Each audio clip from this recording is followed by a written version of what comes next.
Hi everybody, welcome to the YRP and APM event. We're just going to give it another minute just to make sure that everybody who's in the hold area can get in, and then we'll kick off the session.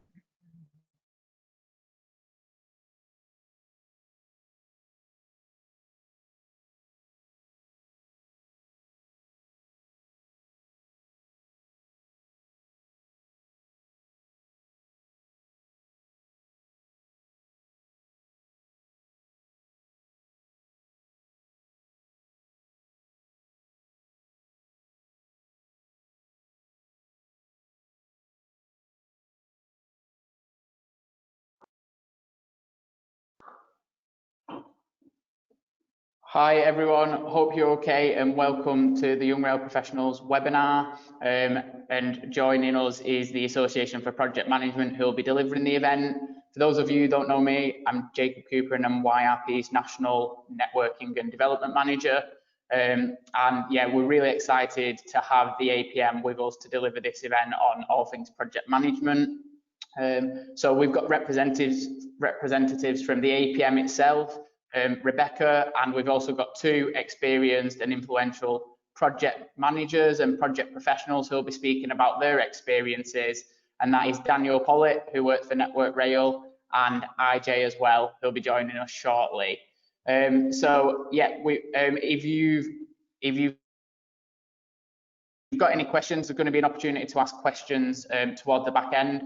Please submit your questions as we go throughout the event, and we'll collate them, and then we'll ask the panelists questions. If you want to ask a specific panelist a question, just please name them when you ask the questions, and all questions can be submitted by the questions panel that you've got on your main screen. So I think without further ado, you haven't come here to hear from me, and you've definitely come here to hear from the APM. So I'll hand over now to Rebecca, who's from the APM, who will kick off the session. That's great. Thank you ever so much, Jacob. Thank you everyone for joining us today. I hope it'll be a useful session. As Jacob said, please do pop things in the chat box as they come up. I think there's a questions box as well, so do use either. I've got a couple of questions within the slides, so if you can pop them in the chat, that'd be really helpful. But without further ado, so to start us off, if you could pop in the chat here, what word best describes project management?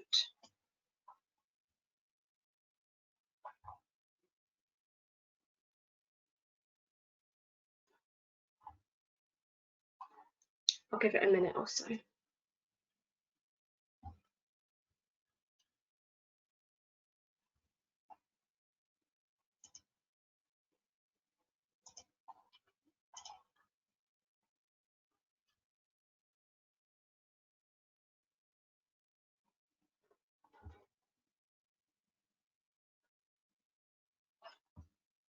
I'll move on to the next slide, but if you pop in your answers while I'm going through the next one, and then we'll come back to that.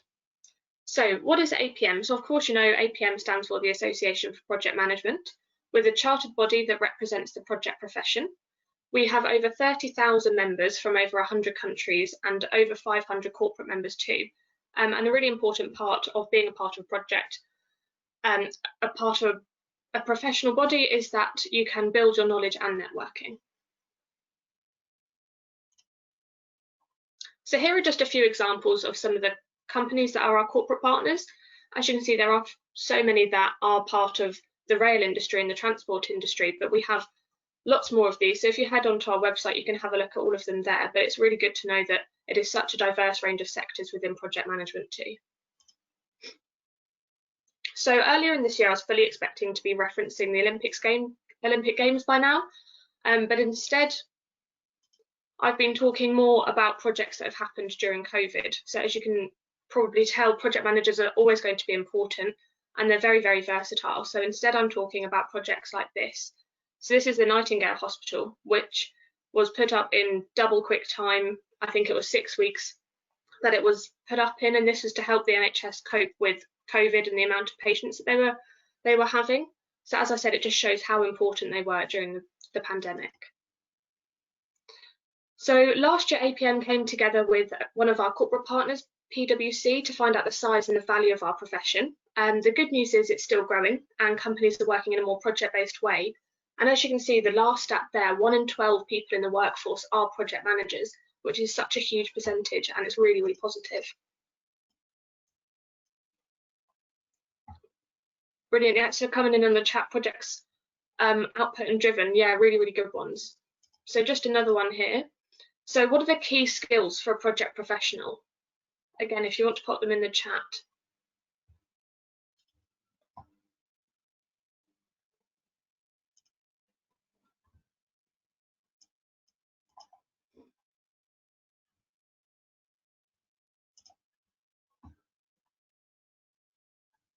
Not a problem if you can't think of any, but this is an analogy that I like to use. So it's like a football manager.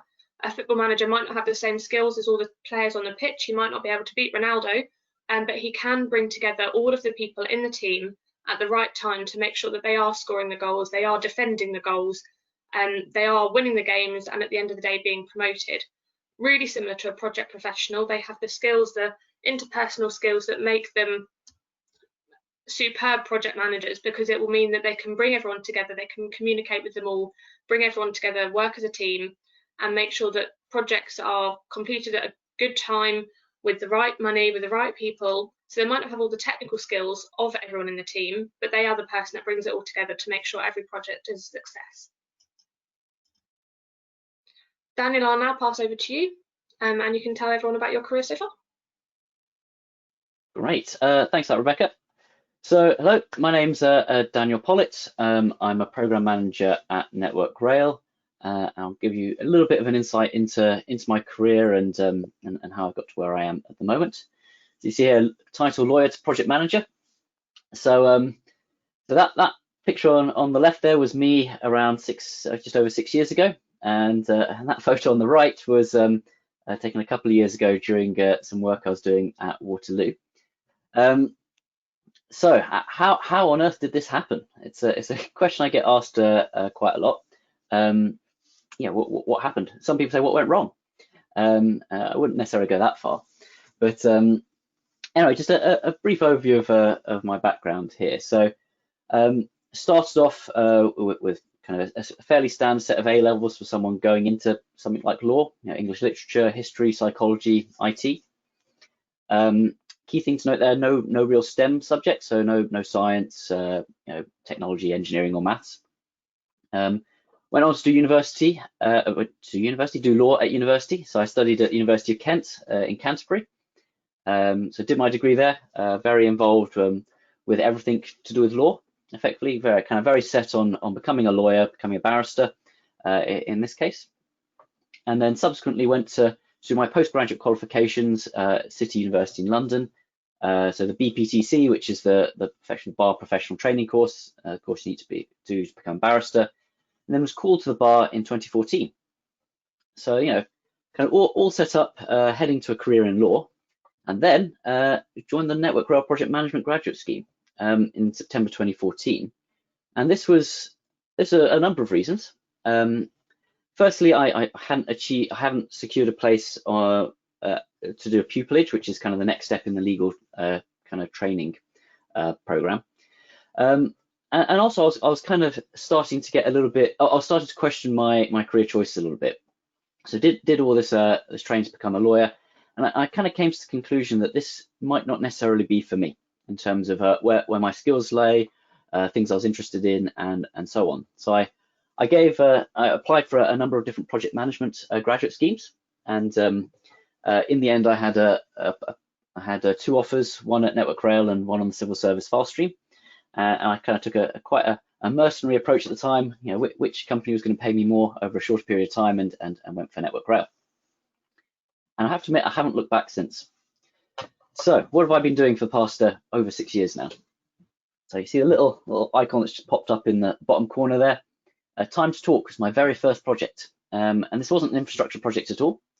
It was very much focused on encouraging people to talk about safety, actually, in the workplace. So I was working on the Thameslink program, and it was kind of building a bit of a change program, a change project to understand, what areas are people not comfortable to talk about safety, and where are they comfortable to talk, and kind of trying to encourage that open sharing. And there's a number of parts of that project. So it was kind of creating an animation that we could kind of show on screens across the offices, merchandise, so mugs with the branding on it, and various kind of other little tools to enable the kind of recording of conversations to make it a little bit easier, really.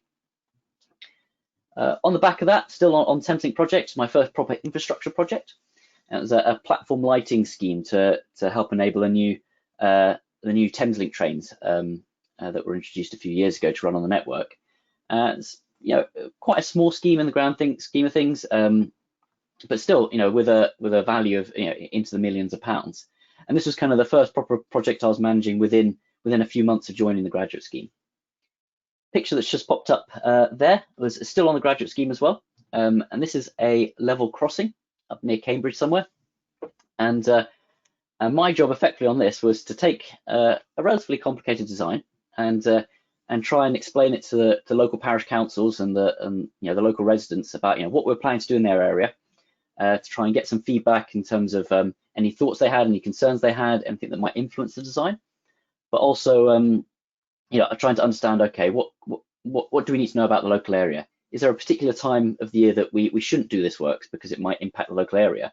And there was one particular location where basically it's very big in terms of have a lot of work with horses, and they have a particular market at one point in the year, and effectively if we close the level crossing around the time of that was happening, it would have a massive actual impact on the local economy because it would make it impossible for people to attend that event.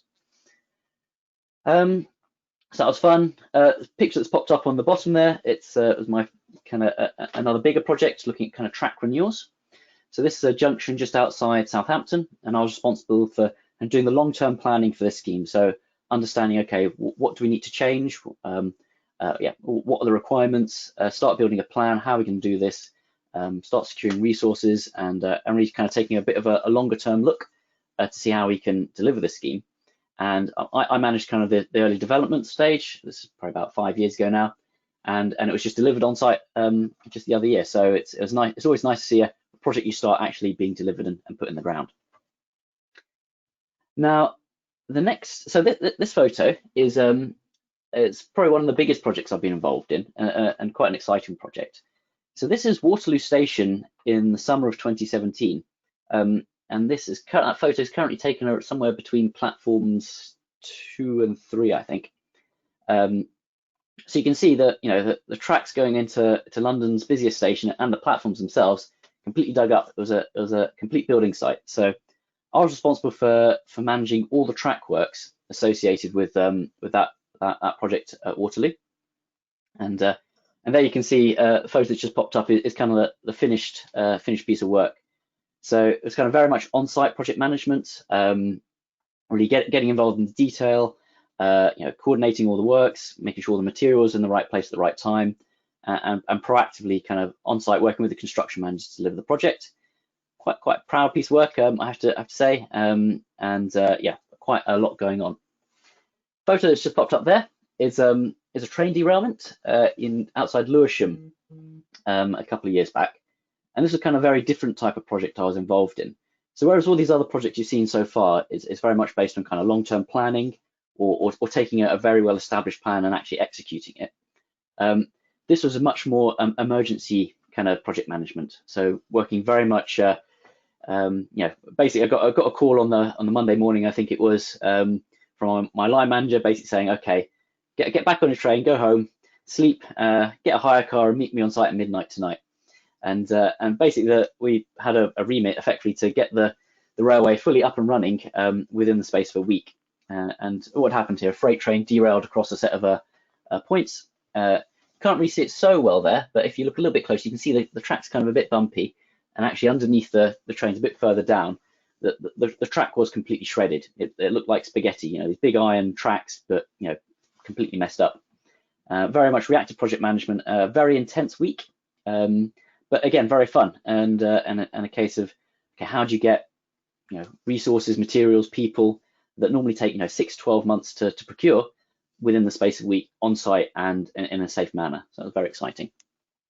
This photo at the bottom there, so that's just a site tour I did at Redhill. You can't really see the people on it.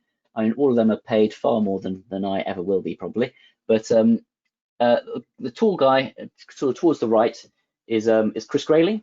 So he's the Secretary of State for Transport at the time. So I gave him a tour around the site. He's very interested in the railway. So really with this, it's just, and something I'm sure you're all aware of, but the railway does have a very high profile nationally, and you do get a lot of that kind of stakeholder management and that scrutiny.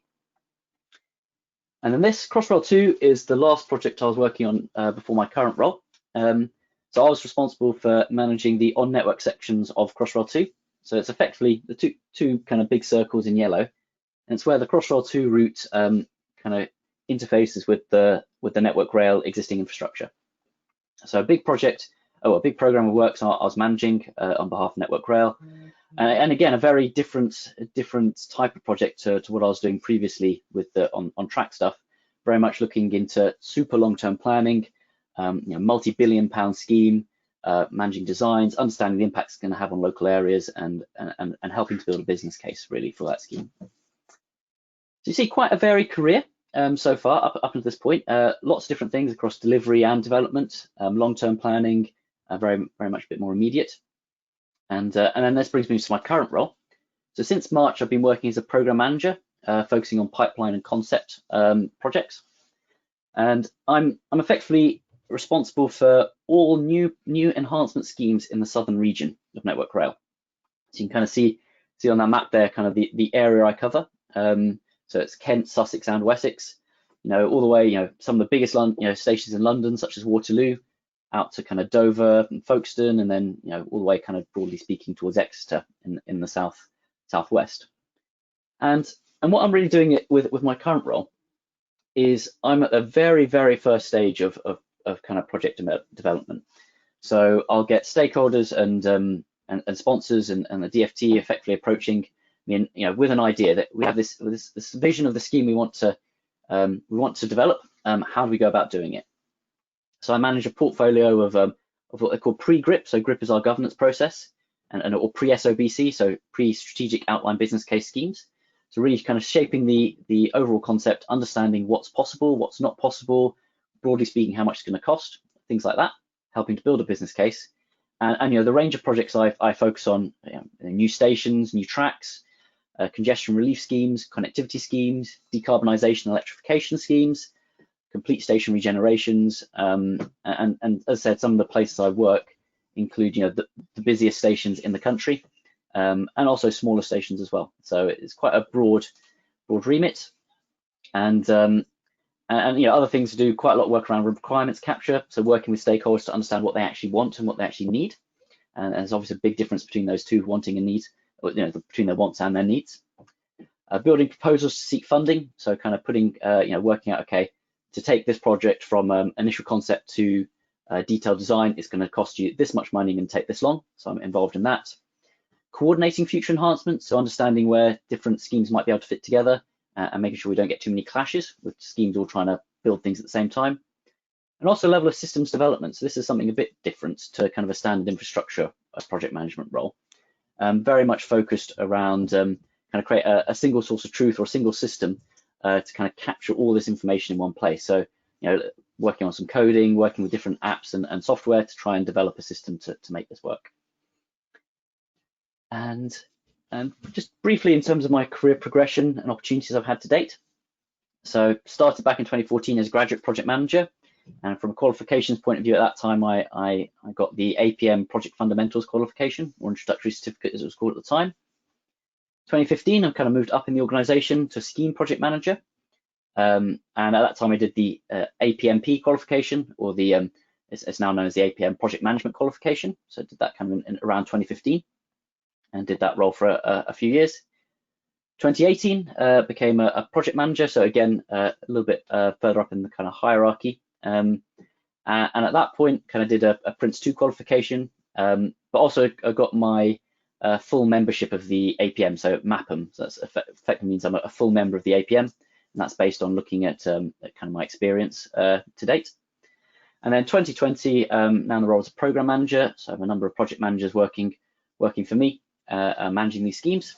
And in terms of qualifications and kind of career progression, currently in the process of applying for CHPP, which is a Chartered Project Professional qualification.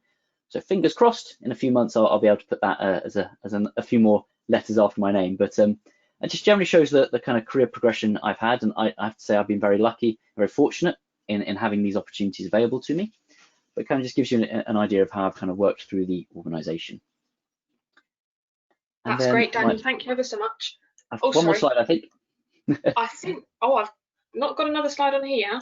Oh dear, missed out. Okay, well, effectively, I'll just really quick highlight in terms of, as you can see, I've kind of come from a non-engineering background and managing engineering project effectively, and it's basically just to highlight that you don't necessarily need to be an engineer to manage these projects.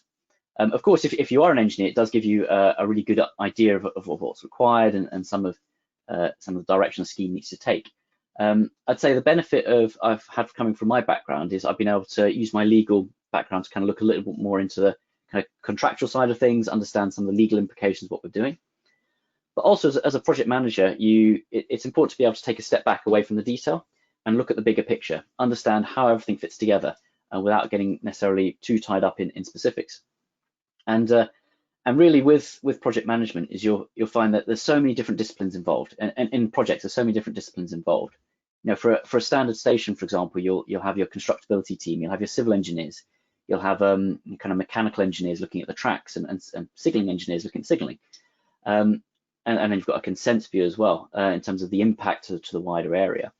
So you have so many different disciplines, so many different experts, and actually as a project manager, it really makes you realise that the importance of bringing lots of people together and sort of using that teamwork, those negotiation skills, and those kind of softer skills to really make sure a project moves forward. And what I'd say is a kind of piece of advice to anyone thinking about a career at project management is really just think about what you have to offer from a more holistic point of view. What kind of soft skills do you have? How can you really help advance a project? An example is in my first interview in Network Rail for the scheme project manager role. Actually, most of my examples that I gave in my interview were not from my time in Network Rail. They were from my time at university. So talking about experiences where I've been kind of developing projects at university or working as part of committees and societies and things like that at university. And actually, that's what built up most of my examples to kind of get that job. So yeah, that's a brief intro to me, my background and my career, and yeah, looking forward to answering some questions later possibly. That's great, Daniel. Thank you ever so much. Really interesting to kind of hear your career path so far, moving from one sector to another, but as you say, using so many skills within each. So that's great. Thank you very much. Ije, I'll now pass over to you and let me know. Thank you, Rebecca. Thank you, Daniel. It was good to just walk through your journey. Thank you. Afternoon, all. My name is Ije Samuel. I am the interim head of scope and change at High Speed 2, and I'm an associate director with Townsend, which is my parent company. So I'm just going to share with you my journey and take you through my career highlights, so you kind of understand. Again, we all come from different backgrounds and different, there's no straight line to success. So everyone's got their own journey. I'm going to share a bit of mine with you today. So again, when I started out in my career, there's no, when you look at a bit of a crystal ball, there's no straight line to success. That's the first thing to call out. Everyone's got their own unique journey. Mine started out with a first degree in electrical and electronics engineering. I studied in Nigeria as my first degree.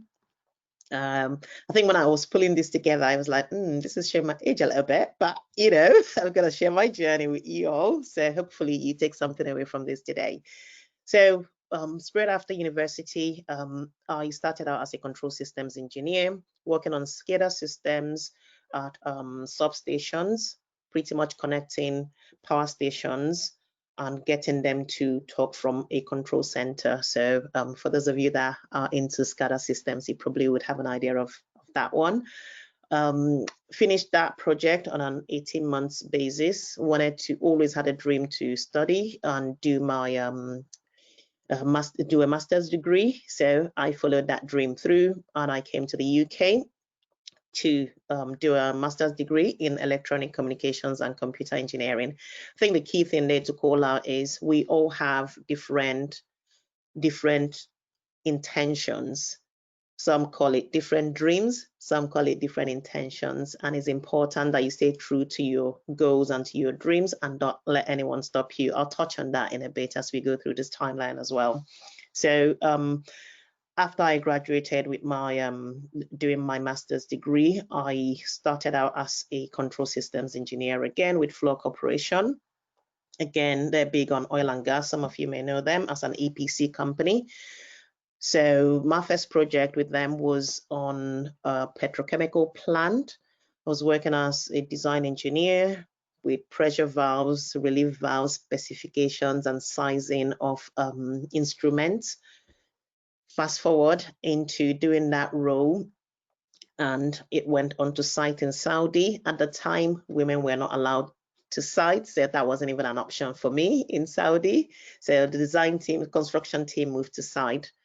And then I moved on and life happened as well. So as part of my life experiences, I took some time out in 2009 when I had my first baby, number one. So my son just turned 11 last month. We're in December now. So last month he just turned 11. So yeah, life happened. And these are some of the things that you would go through as being maybe a woman in the industry, in rail, in construction.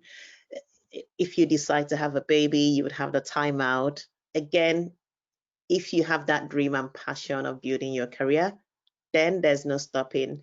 You just know that you take the time out, do what you need to do, and then come back in again. Okay, so I came back in 2010, coming back.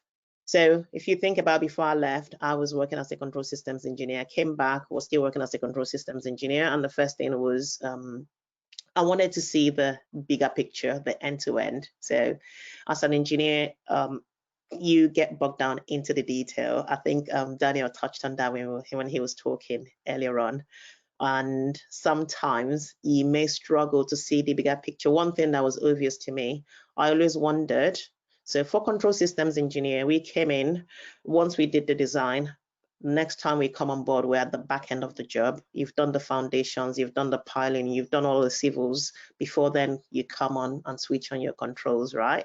So I always wondered what happened at the front end of the project. I want to see the bigger picture. I want to see the end to end. I spoke to a few people and they said, well, project management is where the magic happens.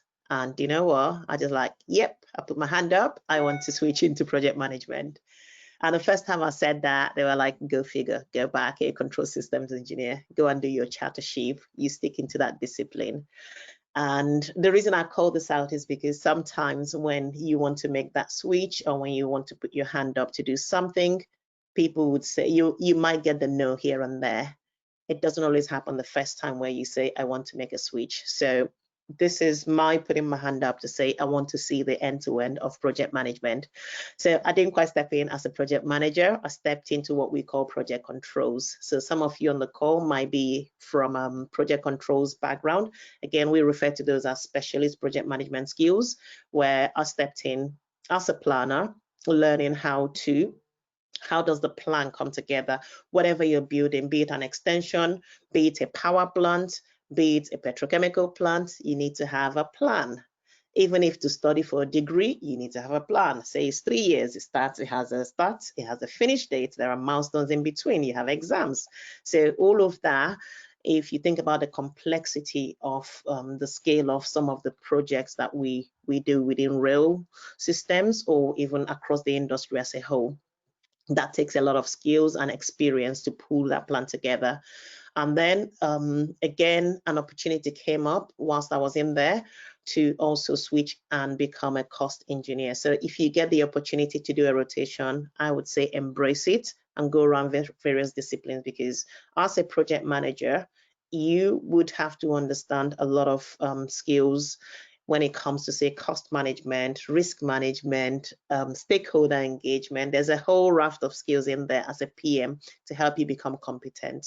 And going through some of those disciplines is another way to equip yourself in that way. And fast forward 2014, life happened again. Baby number 2 popped, right? And then I took time out again, went on maternity leave. And when I came back from leave, again, stepped back into project environment, and this time around, stepped up as a lead planner on it was with a Kuwait oil company project where we were doing a gas gathering plant out in Kuwait. So again, working on the design of that. And whilst I was pulling that plan together, another opportunity came up, knocked on the door, and I decided to take that opportunity. So currently working for Turner and Townsend. And I joined the time in 2015 as a program controls manager. What does that mean? What is project controls manager? What is a project manager? What is a program manager? Again, this is where you're talking about being the critical conscience for the project manager. If you think about what Daniel was describing in terms of he's got this whole scope to deliver, he's going to need some critical conscience to keep him in check. That's where we come in, project controls. So as part of that role, I had a lot of responsibility supporting the program director to ensure that he's on time, he's on budget, he understands the risks, and assessing all of those various moving parts when it comes to delivering mega projects. So fast forward to where I am now and my journey into rail. So I've come from a varied background and discipline, if you like, and now into High Speed 2 as the head of scope and change in there. What does that look like for me? Just expanding a bit on the next slide. So if you think about the scale of what everyone would know HS2 from just being on the news, right? It's much more than a railway, the scale of what we're building at HS2. So it goes from London all the way to Birmingham in what we refer to our phase 1, which is in delivery. It's got notice to proceed. It was all over the news, build back better, build, build, build. So we've got notice to proceed to actually finish detailed design and launch into construction as well. So we are already on site with phase 1. Phase 2A again takes that, it takes it from Birmingham going all the way to Crewe, again another 60 kilometers on that route again. Phase 2B, what we refer to, it's got the eastern leg, it's got the western leg, and it goes all the way from Crewe to Manchester or Crewe to Leeds. And yeah, so it's an exciting project. It's the scale and the complexity from what I do on as the head of scope and change. If you think about the scope, you can see on the scale of that map, we have an envelope, we have a route. So we do have a scope we're working towards. But what that looks like in terms of having to get permission to build, what that looks like in terms of clearing habitats along the route, a number of tunneling and boring, there's so much going on. How would you control change on a scale of this? So that's where I come in, to map out an end-to-end process that loops in multiple disciplines. When you think about commercial change, when you think about technical and design changes that will come through on the job. When you think about the governance and the assurance, we have a commitment to DFT. We're spending public money at the end of the day, so we need to have a level of assurance that supports us to transact change as it will come on any project. So that's more my remit on here. And I suppose the opportunities are endless when it comes to a career in rail or in any industry within construction as a whole. My advice to yourself, if I may call it that, is your career is what you make of it. I would say you start with building your soft skills, okay? If you, for me, you may say, what are those soft skills? The key one for me is communication. There's so many soft skills you can build. Why I emphasize a lot on communications is a lot of things stem from that. If you think about your leadership skills, if you can't communicate that vision out as a visionary leader or however you're wired, if you can't communicate your vision out, your team would struggle. If you think about, say, stakeholder management as a skill, if you can't communicate with your stakeholders, I think Daniel touched on understanding what the client or the stakeholders want versus what they need and actually what they meant. If you can't listen and communicate back, you will struggle. So a big soft skill for me right there, I would say, if you have the chance to keep working on your communication skills, whether it's oral, whether it's verbal, oral or verbal, whether it's written, or even the psychological communication ways where you can express something without without you saying anything or without you writing anything. Work on your communication. That's key for me. And the other thing is, don't be afraid to ask. Like I said, some of the switch I made and in my progression as well has been about putting my hand up. I want to work on this project. I want to get this sort of experiences. It's not about chasing for the promotion. It would always come as a byproduct. What sort of experiences do you need? Put your hand up. And like I said earlier, first time you put your hand up, it may be a yes. It may be the 10th time that you get the yes, but don't be afraid to ask for opportunities, because when people know what sort of opportunities that you need, then chances are they begin to think about you when you're not in the room to say, maybe this person would be willing to embrace that opportunity when it's offered. And some of them, some people have got, say, 2-year plan, 10-year plan, all of that fancy stuff is wonderful. You need to have a direction of travel. Be willing to embrace opportunities. If you live with nothing else, just be willing to embrace opportunities. Build your soft skills. Don't be afraid to ask. Build your network and embrace opportunities. So hopefully you've taken away something from there. Looking forward to connect with you. I'm on LinkedIn, IJ Samuel. You can find me on LinkedIn. Feel free to connect. And I'm looking forward to any questions that you may have. Happy to answer them when we go into Q&A. IJ, thank you so much. That's really, really interesting. I'm sure there are lots of questions coming in that we'll go through, but I'll quickly just go through the last few slides I have, and then we'll go to a Q&A. So what does APM offer? So as I mentioned previously, we have members. So we've got 4 different levels of membership. So the student membership is for those that have 6 months left of their course. Associate membership is for those with an interest in project management, or those that have just joined the profession and want to know more. You don't need any prior experience or knowledge for this one. Our full membership, which is what Daniel has achieved, is an application membership, where you have to prove your knowledge and experience in the profession. And finally, our fellow membership is for those that have made a significant contribution to the profession. So again, Chartership, so Daniel was talking about this earlier. So Chartership is an internationally recognised designation. It basically shows that you're at the top of your career in terms of knowledge and experience. So this is our APM Hub. So it's a member-only resource that we have. So all members can access this for free. And it's a really, really good way to meet people and learn from other project professionals across the sector. So APM had lots of face-to-face events before the pandemic, and we endeavour to do this again. But in the meantime, we're hosting lots and lots of webinars. So if you click on this link, I'll share the presentation with Jacob after, and I'm sure he'll be able to send it to all of you. They're all embedded. So on the hub picture, that's the link to the hub. On the membership link, that's also a link. So you just click on those. But all of our webinars are recorded. So if you miss anything or one that you think you'd find interesting or that you won't be able to attend, they are all recorded and they're all on our YouTube channel. Our Emerging Professionals Network, so this is that for those starting out in their career with project management, so you can speak to people at a similar stage to yourself. So it's only available for student members and associate members, and we also run events for this network.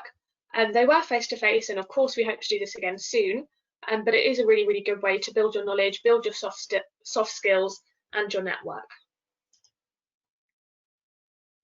So if you are considering a career in project management or would like to find out more about different salaries, you can take a look at our salary survey, which is here. It basically breaks it down into everything you can think of, from gender, location, job title, loads and loads of different things. So have a look on that. But I thought a really interesting thing would just be to pull up our salary by sector. So as you can see, third from the bottom, sorry, it's a breakdown of transport and logistics. So it has an average salary of 47,500, which is the second highest salary by sector. So a really, really positive one there. And that's all from me. I think we've got enough time for Q&A now. So Jacob, I'll pass over to you. But if you guys want to pop in the chat box or the question box what your top takeaway is. But apart from that, I have LinkedIn, so do follow me. Follow me. It's not like that. Do link with me. I'm more than happy to. But Jacob, I'll pass over to you for questions. Yeah, thank you. Yeah, thank you very much. And exactly, just gone 22, which is obviously good planning by yourself, Rebecca. So yeah, thank you. We've had some great questions. So what I'm going to do is I'll take the question and I'll just pass it over to whoever I think is the most suitable to answer. It's got a good balance of questions that are specific to the APM, but also about individuals as well. So we'll start with the first question. And if we don't get through all of your questions, I'll try and endeavour to assign them via email at the end of the session and see if we can get you some feedback. So the first question is for Daniel. So Daniel, is there a particular reason why you haven't done PPQ, so Project Professional Qualification, before you are looking to do your chartership? Good question. I guess from one point of view, it's not something that Network Rail particularly offers. So actually, all those other courses have been sponsored by the by Network Rail, which is, again, if you're looking to advance your career as a project manager and potentially move organisation, that's definitely something to look out for. How are they willing to support your kind of educational development? So yeah, it's not necessarily something offered by Network Rail. So I guess from a purely financial point of view, that's one reason I didn't look at it. But I do know people who have gone to it and they have found it very valuable. It's just, yeah, I haven't necessarily had that opportunity, so to speak. Okay, brilliant, thank you. So we'll move on to the next question. So question to Rebecca and the APM. So does the APM have any plans for recognising equivalent UK spec competencies for candidates such as chartered engineer? So example given is that the Chartered Management Institute, when people are applying for chartered manager, if they're already a chartered engineer, they can kind of already prove they meet certain benchmarks within different parts of the competency. So do you think that the APM would be able to recognise chartered engineer, or are there any plans to do so?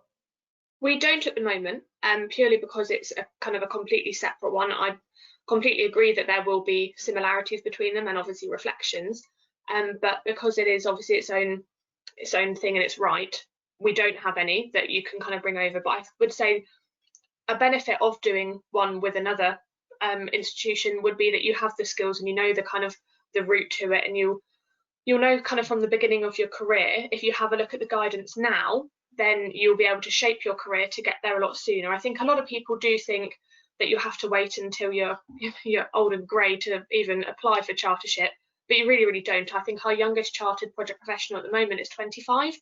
So as I said, if you can throughout your career just step by step think, okay, I can put this towards chartership, or as IJ said, that experience there would be a great one to take because I can put that straight in. So although we don't have things that reflected at the moment, I think it's definitely a positive to be able to do one before as well.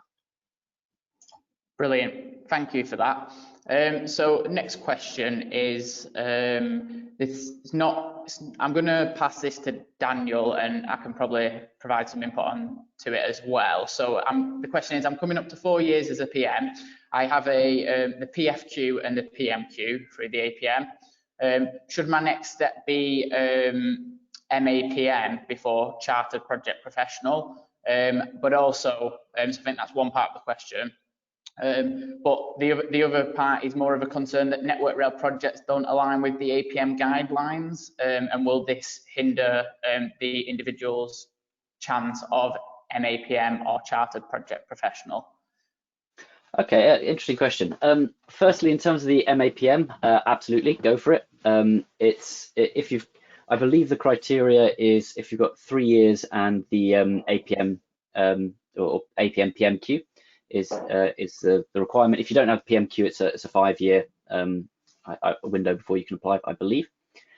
So absolutely go for it. It's just a case of filling out the application form and you get your answer back fairly quickly to see if you've kind of met the right standard. No harm in doing it, so go for it. And then yeah, that kind of sets a good basis for going onto chartership, because as part of the chartership application, you need to list out all your experience, and actually doing that MAPM application is a really good way of kind of pulling it all together. It's almost like a stepping stone on the way to chartership. In terms of the kind of different processes and things not aligning, my view is don't worry too much about it. Generally speaking, if for example, if you're applying for a role in Network Rail, it's not necessarily we don't necessarily look for, okay, do you have this particular qualification? Do you have have you got experience at this level kind of thing? It's more like looking at your actual experience. So the questions are all about, okay, give us an example when you've done something like this. Qualification is very helpful to kind of get your profile up and kind of capture people's attention.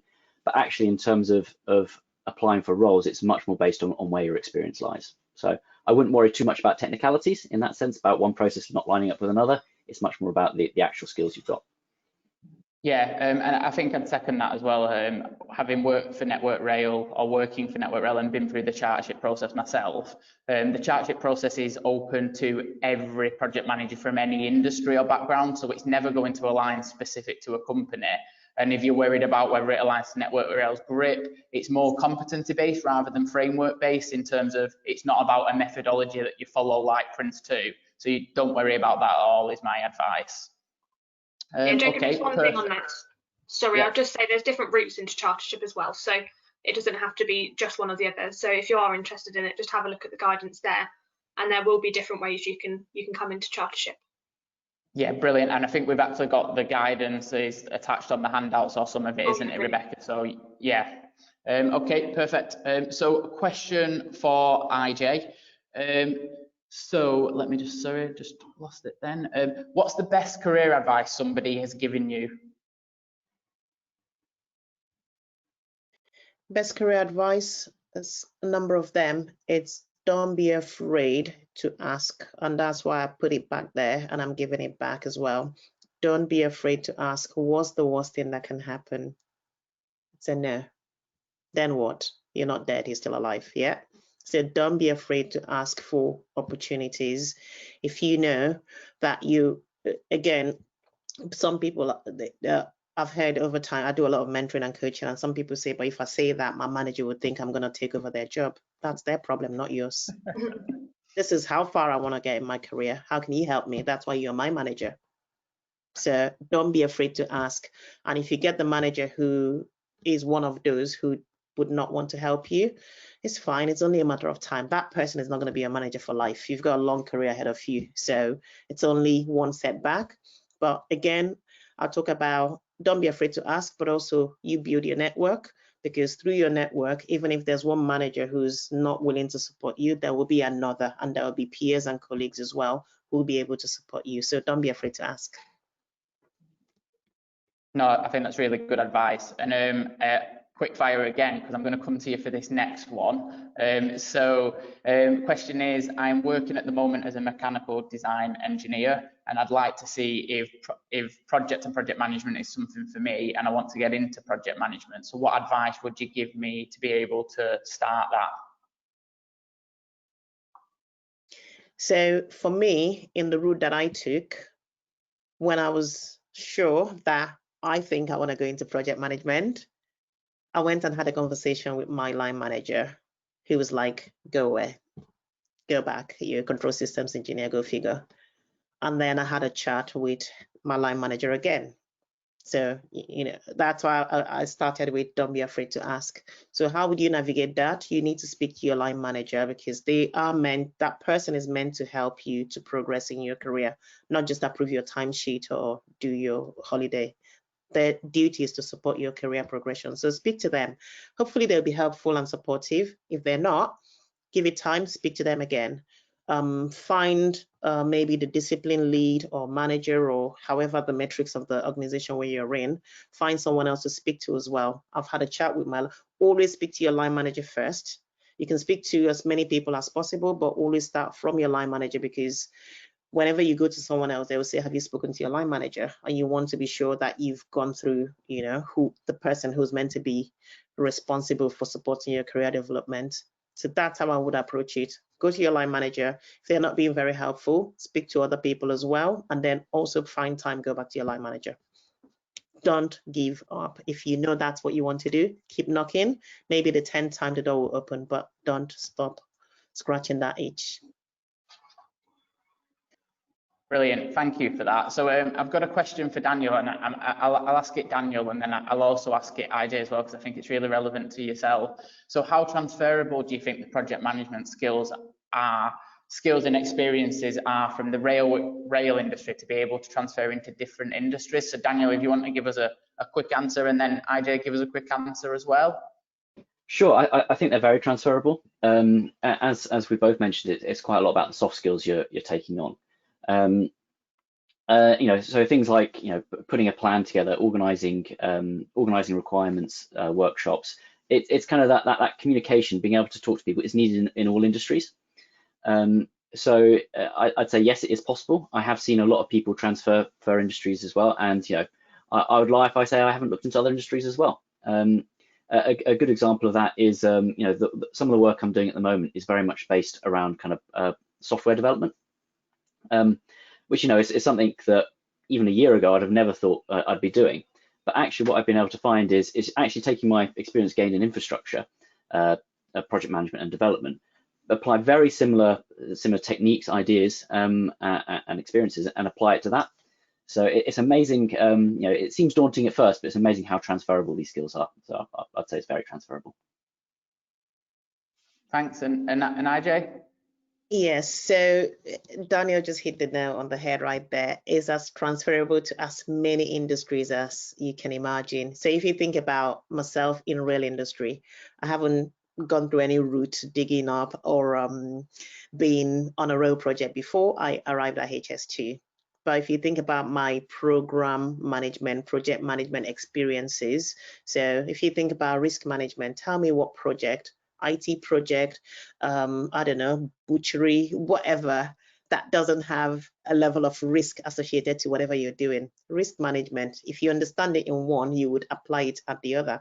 It's just you learning the new language of the rail, the routes, the tracks, and all of that. You go to oil and gas, they're talking about flow diagrams, you're talking about the metrics and all of, so different language, but the core principles are always the same. If you learn how to communicate through each whatever sector that you're in, you can take that into another industry. Doesn't matter, easily. It's how you can communicate what you've done. For me, that's key.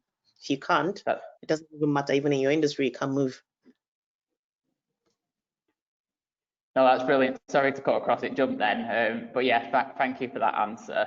And the next question, I'm going to go to Rebecca. I actually think this is a really good question.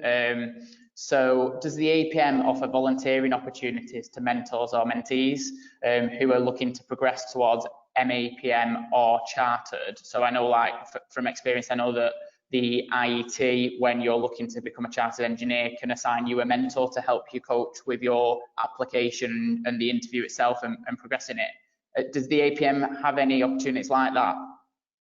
Yeah, so we have a lot of opportunities to meet lots of different project professionals. Daniel and IJ are both part of our Ambassador Network, which is a really important network, I believe, because they're both so knowledgeable, and we have over 100 people in our network, all at different stages. So if there's someone that would like to know a bit more about MAPM, or if there's someone that would like to know a bit more about Chartership, we've got people at pretty much every stage. We've got people that have just come into the industry versus those that are senior project managers, and all the way up. So if there is a specific question, I'd suggest coming to myself first. But another thing that I didn't mention is we have branches in APM, which are groups of people based around the UK. So for example, the Midlands, Wessex. You don't have to specifically live in that footprint, but it's if you have a specific interest in that area. And they're also really great people to go to, because they will a really, really open chat with them about it. You'll meet people again from really different ways of life. So although there's not a specific mentoring program, there's so many people that will do it for you. Okay, brilliant. And assume that people can check out that on the APM website? Yeah, if you go to our community tab, scroll down to the bottom, and then you can type in whichever branch you'd like to join. You can join as many as you'd like. There's also one in Hong Kong if you fancy that one. Perfect. Thank you for that. So I think we'll get this will be the last question, and anything I haven't picked up, I'll try and email you with some answers and direct you and put you in contact with that. So last question is going to go to IJ. What advice on or experience? What advice would you give on the experience that you need to gain for somebody who's currently working in project management but early in the stage, but wants to move into program controls? So you're currently working as a project manager, want to move into program controls or project controls. So Yes. Again, the skills that you're building as a PM is very crucial, and it's very easy to cross between as a project controls manager into being a PM. So in terms of how you approach it, again, just double down on what you're doing in terms of as a PM, you build your competencies. So if you're going through probably any of the APM routes, to also look at what competencies you need to be building. Some businesses have got their framework that you follow. Otherwise, look on the APM website. I'm sure it will tell you additional competencies that you need to build up on. So things like if you're assigned to a project, think about your leadership skills, think about your stakeholder engagement skills, think about your risk approach, scope management, whatever those skills are right now, build on them. And then if you want to switch into project controls, very simple, very easy. Just have a chat with anyone in your team, have a chat with your line manager, have a chat with myself. Anyone can point you in that direction of how you make a switch. Very easy. Brilliant. Yeah, thank you for that. And I think given that we've got just a few minutes before the session's due to end, we'll wrap it up there. And like I say, I'll try and catch everybody's questions over the next couple of days. What will happen is the session's been recorded and it will get uploaded onto YouTube. So I'll send that link out as well, so you can kind of watch it back as well. What I would say is definitely check out the APM website and see how you can join. Speak to your line manager or your employer around whether you can become a member, whether you can get support to do that, because it's really important from a professional development point of view. And that's both if you work in project management already or whether you want to aim to the project management, so kind of like a personal development plan. So make sure you do that. And make sure you use the networks, whether that's Young Rail Professionals or the APM Emerging Network. They're really, really important for career development and progression, and getting that career advice and mentorship. And lastly, I'd just like to say a huge thank you to the APM and to both of our speakers for coming and giving up the time to deliver this event. And hopefully we can arrange a few more in the new year, but in person, and do some webinars, well, not some webinars, some actual events in different regions. But yeah, a huge thank you from the Young Rail Professionals for coming on, and I hope that everybody who's attended has got a lot out of the session. Yeah, thank you for having us, and a big thank you to IJ and Daniel for taking the time. Thank you very much. Thank you. Thanks, everybody. Have a good day. Bye. Bye.